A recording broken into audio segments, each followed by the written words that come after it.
Yra tikimybė gaudant metod feederiu susidurti su tokia problema, kad jaukas prilimpa prie kaušelio.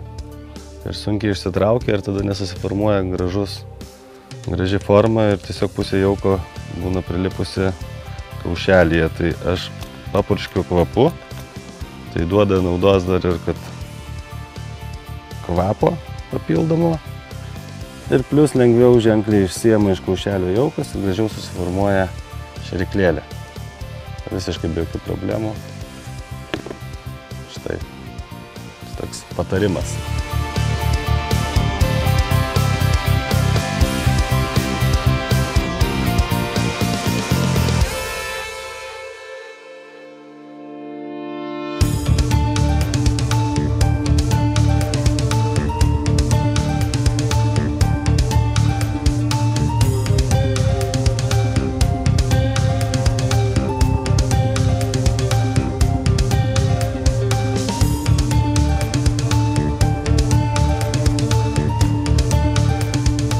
Atsibodo tie mažiukai karšiukai, reikia pamėginti užsidėti peletę, gal žuvis pastambės.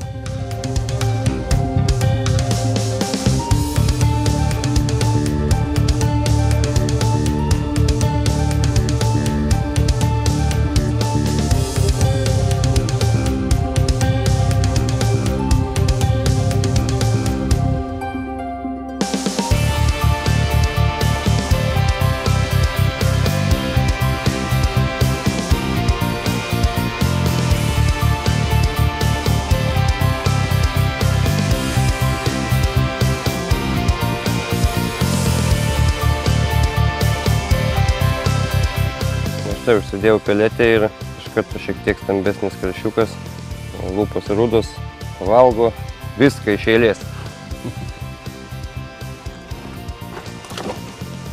Darom šiek tiek pertrauką ir pakalbinsim, kaip ir laidos pradžioje minėjau, Valdą apie dugninės pasaulio čempionatą. Nu, Valdai, papasakok, kokie pirminiai įspūdžiai atvykus į čempionatą, kaip žinia, atvykote šiek tiek anksčiau į treniruotę. Koks telkinys buvo ir kokioj šaly tai buvo? Šalis, kaip visi žino, yra Airija, Korkas, Barniai miestelis, užtvanka Iniskar Lake, tai yra tokia dirbtinai užtvenkta upė. Dirbtinai užtvenkta upė, žuvis įvairiausias jinai gyvena, nuo lašišų iki ungurių, kurių imti negalima, nes už ungurį iš tikrųjų labai didelės baudos buvo. Kiek treniravotės porą dienų? Ne, treniravomės 5 dienas. 5 dienas. Taip, traukėm burtus ir taip vadinamais boksais sėdėjom po 6 ir tu kiekvieną dieną atsidurdavai savo kaip vis skirtingoje zonoje. Na ir tie pirminiai įspūdžiai, kokie buvo, kažkokia vis tiek sudaryta strategija? Žinoma, mes ten po pirmų dienų iš tikrųjų nelabai ten supratom kaip kas, bet jau atėjant link 4-5 treniruotės jau daug maž įsivaizdavom, gaudyti, kaip daryti viską. Aišku, trūko dar poros dienų, nes, kaip žinia, anglai jie padarė 5 treniruotės po 7 paras, nu ten laimėti, aš manau, kad neįmanoma pralaimėti jau taip. Ir šeimininkai, žinoma, airiai, kas be ko, jie buvo favoritai tų varžybų, vos ne visi jiem davinėjo pirmą vietą, bet anglai lieka anglai, ten atskira planeta kažkokia tai pas juos. Na taip, noriu paminėti, kad Anglija užėmė 1 vietą komandinėje, Airija 2, Olandija 3. Na, o kelintą vietą užėmė lietuviai? Lietuviai bendroje įskaitoje užėmė 15 vietą, po pirmos dienos buvome 20. Iš kelių komandų? Iš 25. Oho! Na ir antrą dieną? Antrą dieną mes buvome 8. Aplenkėm Olandus, labai daug tikrai stiprių komandų, prancūzus, ir padėjom airiam, pasirodo, užimti antrą vietą. Jeigu mes būtume šiek tiek žemiau olandų, tai olandai būtų antri, pasirodo. Va, taip, tokia informacija pas mus nutikė. Airiai mums dėkoja, žinoma, per uždarimą. Rezultatas tikrai pakankamai, kai pirmą kartą dalyvaujam, tai yra šaunus. Debiutas. Debiutas geras, aplenkėt, kiek žinau, latvius svarbiausia. Latvius, belgus, rumūnus, portugalus, kurie būdavo ten dešimtukuose vos ne visą laiką. Nu, tikrai pakankamai nemažai stiprių komandų. Na, o iš lietuvių, kas geriausiai pasirodė asmeninėje įskaitoje? Asmeninėje įskaitoje geriausiai pasirodė Martynas Mikilionis, praeitų metų čempionas, paskui Paulius, paskui aš, Mantas ir Andrius. Sveikinam su garbingai užimta 15 vieta, tikrai šaunus pasirodymas.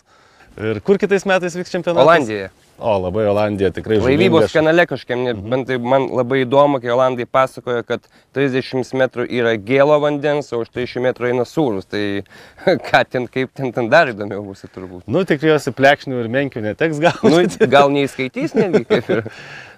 Taip, linkiu, kaip sakoma, rimtai nusiteikti, pasiruošti ir gerų startų kitam čempionate. Dėkui, Sauliau.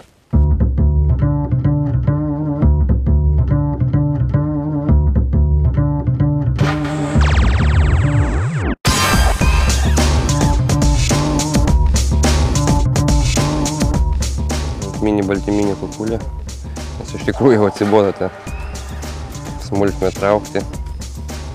Geriau gal biškai rečiau, bet stambesnis.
Na va.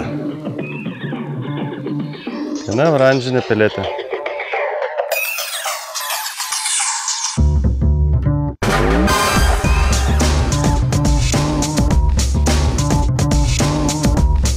Rekomenduojamas gilis gaudyti metod sistema yra iki maksimum 2,5 metro. Nebandykite gaudyti giliau, arba reikia jau gaudant giliau naudoti specialius tanklijus ir pakankamai problematiška būna žūklė, nes įkritus šėryklą į vandenį, kol jinai nuskęsta, jinai tiesiog išsiplauna ir praranda prasmę. Tas jauko debesėlis kažkur vidury vandens sluoksnio pasileidžia ir tiesiog jūsų tuščia šėrykla su masalu nukrenta ant dugno.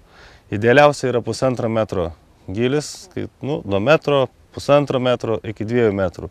Galima iš bėdos ir 2,5 metrų gilyje gaudyti, tačiau tada reikia irgi jauką tikrai jau lipnų pasidaryti, tikrai gerą, kad metimo metu, atsidaužimo metu į vandenį neišsibarstystų iš šėryklos.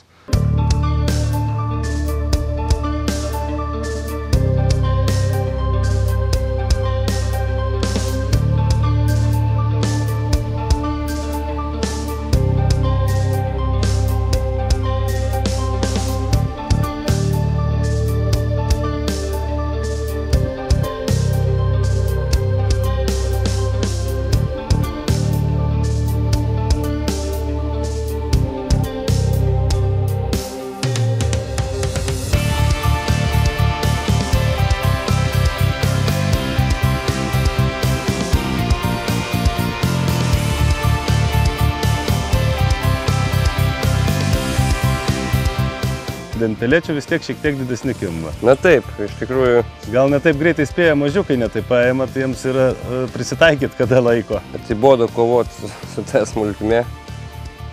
Jau taip jau pakankamo dydžio tokie karšiukai.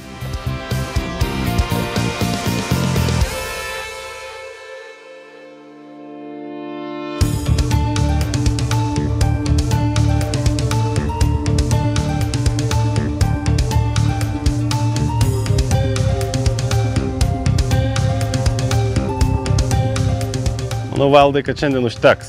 Kaip tau atrodo? Aš irgi manau, kad Žuvis tikrai nestambėja, reiškia, dominuoja visgi nedideli karšiukai. Gal čia karštis veikia, sulindusios kažkur į žolės, tos didesnės, ar į gylius išėjusios.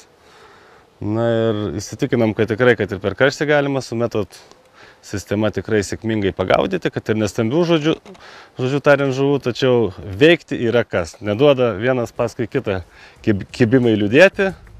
Šiandien, manau, einam pasižiūrėti, ką Valdas pagavo.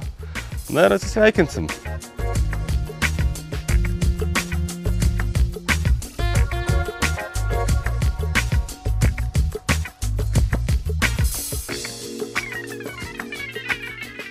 Tai čia praktiškai 1 valandą visas laimikis, 3 valandų, 4 valandų žvejybos, intensyvaus jaukinimo, intensyvaus mėtymo ir tikrai negalima skųstis laimikiu, kad ir tokią karštą dieną. Nu, o šiandien norim su jumis atsisveikinti, susitiksim kaip visada po savaitės, tuo pačiu metu. Iki! Viso geriausio.